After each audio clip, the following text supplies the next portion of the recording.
Psalms 65. I read from the Institute for Scripture Research, the ISR, because it takes a direct translation from Hebrew to English, Greek to English, and Aramaic to English. Yah is the Elohim of the heavens and the earth, the first and the last and the only, and he's an extremely jealous El. He doesn't even want the names of idols or mighty ones to come to our lips. And Yah is short for YahWeh, YahWeh, Yod-Heh-Vav-Heh.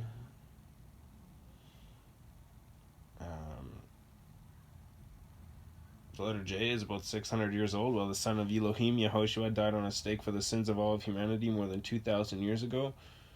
And I was doing some looking into Yehoshua's name because I was curious, because people kept saying that Yehoshua means God is salvation and stuff like that. And I'm like, well, there's no way it says God. I'll tell you that much for a fact.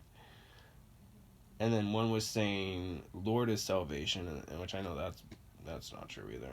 And then I found out that the closest one would have been Jehovah is Jehovah saves. And I went and I looked up Jehovah, which is a Latin word, which I'm pretty sure Latin is Greek, but I could be mistaken, so that's obviously not true either. And then I was thinking about it, I'm like, they're all looking for titles or a name of the Creator, which is YahWeh. So Yehoshua's name is YahWeh is salvation. That'd be like the meaning, not exactly like the spelling and all that stuff. Like Yehoshua is a direct translation to Joshua, but that's not the meaning of the name, you know.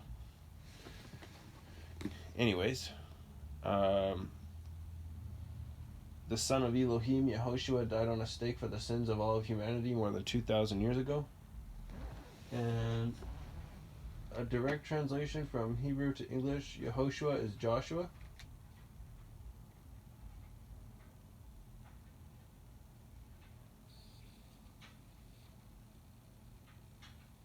Give me a second. I just have to check something real quick.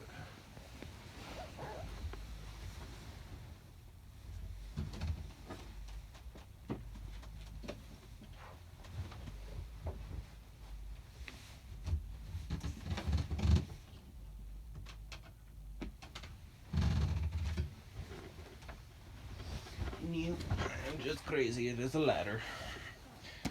We just started growing some stuff outside, and this is the hood, so people are probably just gonna steal it.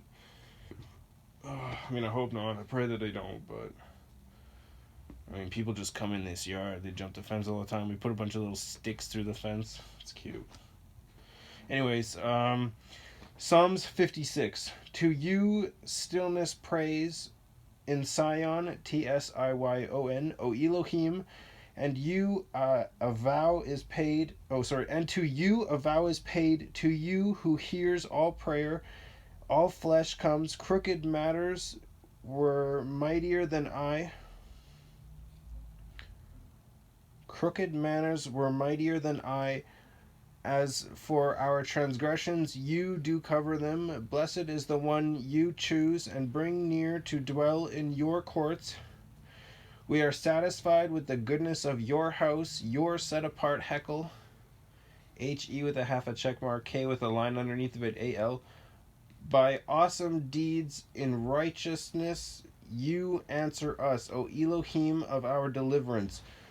The trust of all the ends of the earth and the distant seas, who established the mountains by his strength, being girded with might, who stills the roaring of the seas, the roaring of their waves, and the uproar of the peoples, and they who dwell in the farthest parts are afraid of your signs.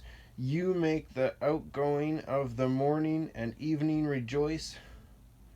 You make the outgoings of the morning and evening rejoice. You have visited the earth and watered it. You greatly enrich it. The river of Elohim is filled with water. You provide their grain. So you have prepared it. Its ridges have been filled. Its furrows have been deepened. You make it soft with showers. You bless its growth. You have crowned the year with your goodness. And your paths drip with fatness. The pastures of the wilderness drip, and the hills are girded with rejoicing. The meadows are dressed in flocks, and valleys are covered with grain. They shout for joy and sing. That's really good. I like that one. Psalms 50 or 65. That was really good.